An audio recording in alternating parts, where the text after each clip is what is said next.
Hello everybody, I hope you're doing well. This video is going to be about the AI Development Agency Operating System.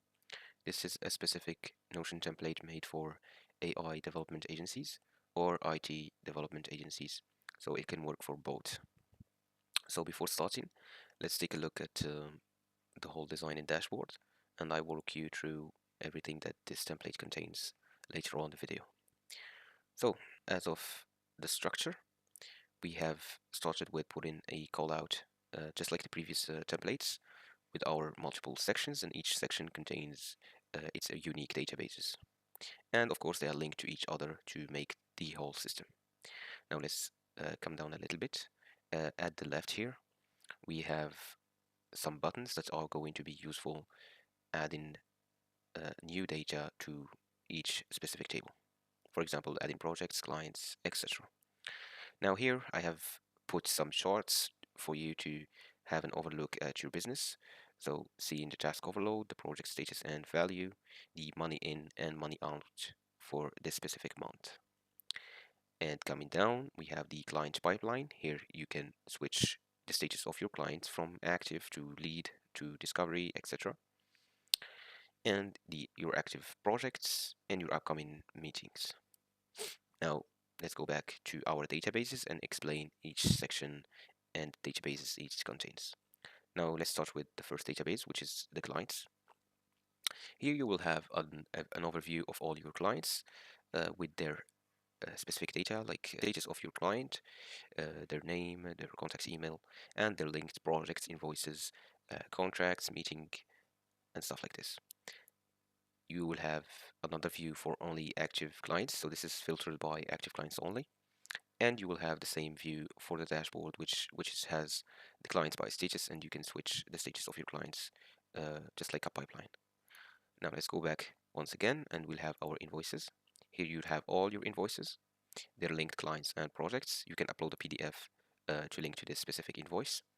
You have the status of your invoices, and you'll have a calendar view to see all your invoices. And same thing we have for expenses. We can see all your expenses, their linked projects, infrastructure, and they're linked to a specific receipt that you can upload, or of course choose not to upload. We'll see here only the subscriptions. So if we choose to filter by status, here you'll see the monthly subscriptions, the one-time expenses. Of course, you can choose to add any types, and they will appear here. And you can see a calendar view, which of course will contain the dates of your expenses. Now let's go to contracts. Here you can store all your contracts, of course linked to clients' projects, and you can upload the signed PDF. You can see them by status, or you can see them by timeline view, for example, by expiry. Now let's go to the second section, which is the management section.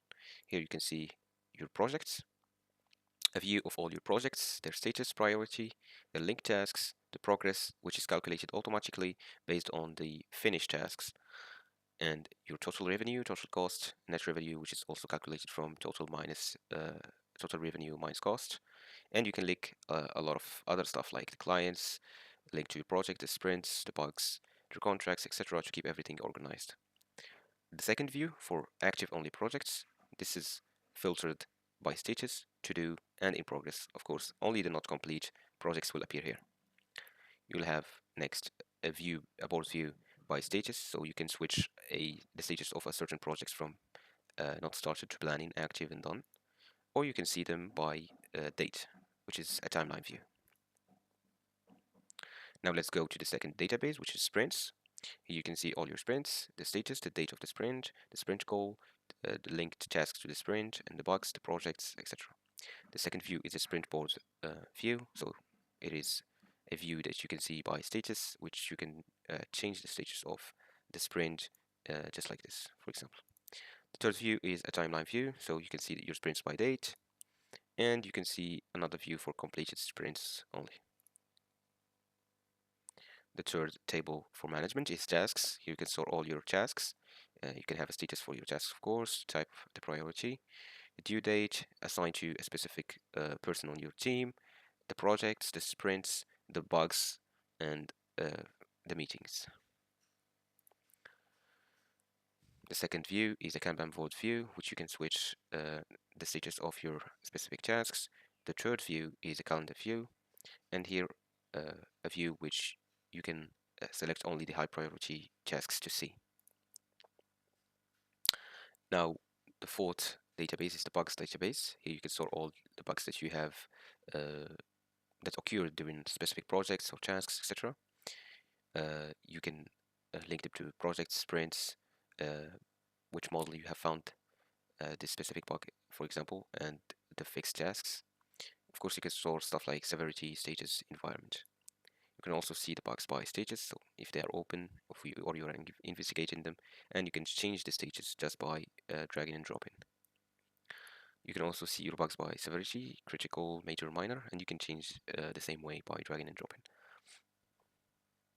Next database is the team database. Here you'll have all your team members with their specific role, department, and you can link them to specific tasks and on the assets, for example. You can see the cost overview here, or you can see them by role, admin, developer, and you can change their role, of course. If you drag and drop, you will change their role. So this is especially for seeing them rather than changing the role, or you can change the role if you want by drag and dropping, of course. Now the AI lab, starting with the infrastructure. Here you can store your infrastructure data. You can have a status for this infrastructure, the monthly cost for it. You can link it to certain expenses, to experiments that use it in, and to a specific team probably using it or something. You can see the infrastructure by type, so hardware, network, cloud services, etc. And you can see the active items in this view. The second database is the experiment database. This is where you store all your experiments. For example, bird language model tuning. You can add an accuracy, the loss, the run duration, link it to specific projects, datasets, etc.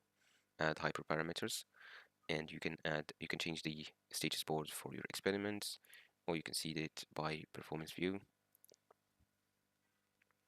Here you can store in this database of datasets all your datasets.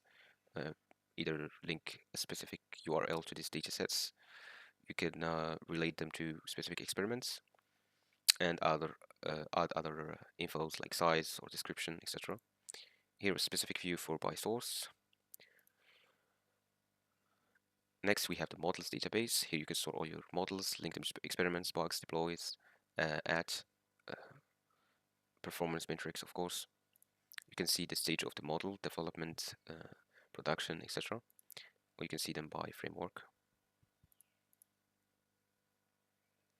Next is the APIs. Here you can store all your APIs, the methods, if they are healthy or degraded, etc. The base URL. You can store your projects, your models. For example, you can also add a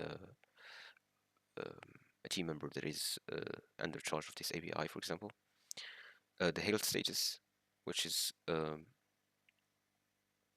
change the status of your API, a view, of course, by health, and the last view is by projects. So if you link it to specific projects like this, then you can see the no projects, the CRM integration project, for example, web redesign projects, and that's it. And finally, we have the knowledge section. You can store your wiki and meetings. So you can store all your wikis here on this table. Link it to a specific project. You can see the wikis by type and by tags.